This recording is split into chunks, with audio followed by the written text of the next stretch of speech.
നമസ്കാരം, എല്ലാവർക്കും പ്രവാസി മലയാളിയിലേക്ക് സ്വാഗതം. കനത്ത മുന്നറിയിപ്പിന് പിന്നാലെ യുഎഇയിൽ കഴിഞ്ഞ ദിവസം പെയ്ത മഴയിൽ താപനില ഗണ്യമായി കുറഞ്ഞിരിക്കുകയാണ്.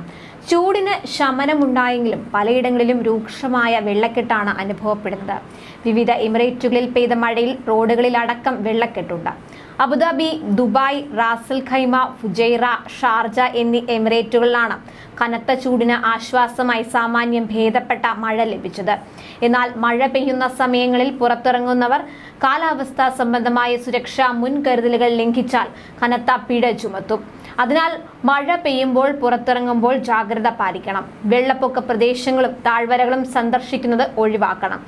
യാത്ര ആരംഭിക്കുന്നതിന് മുൻപ് വാഹനത്തിന്റെ ബ്രേക്ക്, ടയറുകൾ, ഹെഡ്ലൈറ്റുകൾ എന്നിവ കൃത്യമായി പ്രവർത്തിക്കുന്നുണ്ടെന്ന് ഉറപ്പുവരുത്തുക. വൈപ്പർ പ്രവർത്തനവും പരിശോധിക്കേണ്ടതുണ്ട്. മഴയത്ത് വാഹനം ഓടിക്കുമ്പോൾ മുന്നിലുള്ള വാഹനവുമായി സുരക്ഷിതമായ അകലം പാലിച്ചിരിക്കണം. ഏറ്റവും സുരക്ഷിതമായ സാഹചര്യത്തിൽ മാത്രം ഓവർടേക്കിംഗ് നടത്തുക. ഹെഡ്ലൈറ്റുകൾ ഓണാക്കി മുന്നിലുള്ള വാഹനങ്ങൾക്ക് മുന്നറിയിപ്പ് നൽകുക. അതേസമയം കൊടും ചൂടിൽ നിന്ന് തൊഴിലാളികളെ രക്ഷിക്കുന്നതിന്റെ ഭാഗമായി കുവൈത്തിൽ ജൂൺ 1 മുതൽ ഉച്ചവിശ്രമം ആരംഭിക്കുന്നു.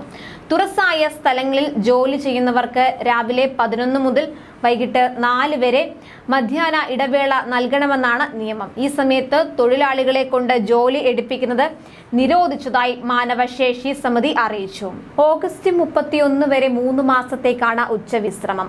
അടിയന്തര സേവന മേഖല ഒഴികെ പുറം ജോലി ചെയ്യുന്ന എല്ലാ വിഭാഗം കമ്പനികളും നിയമം പാലിച്ചിരിക്കണം എന്നാണ് വ്യവസ്ഥ. കൊടും ചൂടിൽ തുറസായ സ്ഥലങ്ങളിൽ ജോലി ചെയ്യിക്കുന്നത് സൂര്യാഘാതം, നിർജ്ജലീകരണം തുടങ്ങി കടുത്ത ആരോഗ്യ പ്രശ്നങ്ങളിലേക്ക് നയിക്കും. ജീവാപായം വരെ ഉണ്ടാകാൻ ഇതിന് സാധ്യതയുണ്ട്. അതിനാലാണ് കടുത്ത ചൂട് അനുഭവപ്പെടുന്ന 4 മണിക്കൂർ ഇടവേള നൽകി വരുന്നത്. നിരോധിത സമയത്ത് തുറസായ സ്ഥലങ്ങളിൽ ജോലി ചെയ്യിക്കുന്നത് കുറ്റകരമാണ്. നിയമലംഘകർക്ക് പിഴ ഉൾപ്പെടെ കടുത്ത ശിക്ഷയാണ് തൊഴിൽ നിയമത്തിൽ വ്യവസ്ഥ ചെയ്യുന്നത്. നിയമലംഘകർക്ക് ആദ്യം മുന്നറിയിപ്പ് നൽകുന്നതാണ് രീതി. ഇത് ആവർത്തിച്ചാൽ ഒരു തൊഴിലാളിക്ക് 100 ദിനാർ എന്ന തോതിൽ പിഴ ഈടാക്കും. സ്ഥാപനങ്ങൾക്കെതിരെ മറ്റ് നിയമ നടപടികളും ഉണ്ടാകും. ജോലി സമയം രാവിലെയും വൈകിട്ടുമായി പുനഃക്രമീകരിക്കാനും കമ്പനികൾക്ക് അനുമതി നൽകിയിട്ടുണ്ട്. മറ്റ് ഗൾഫ് രാഷ്ട്രങ്ങളും മധ്യാഹ്ന വിശ്രമ സമയം ഉടൻ പുറപ്പെടുവിക്കുമെന്ന പ്രതീക്ഷയിലാണ് പ്രവാസികൾ. കൂടുതൽ പ്രവാസി വാർത്തകൾക്കായി ഈ ചാനൽ സബ്സ്ക്രൈബ് ചെയ്യുക.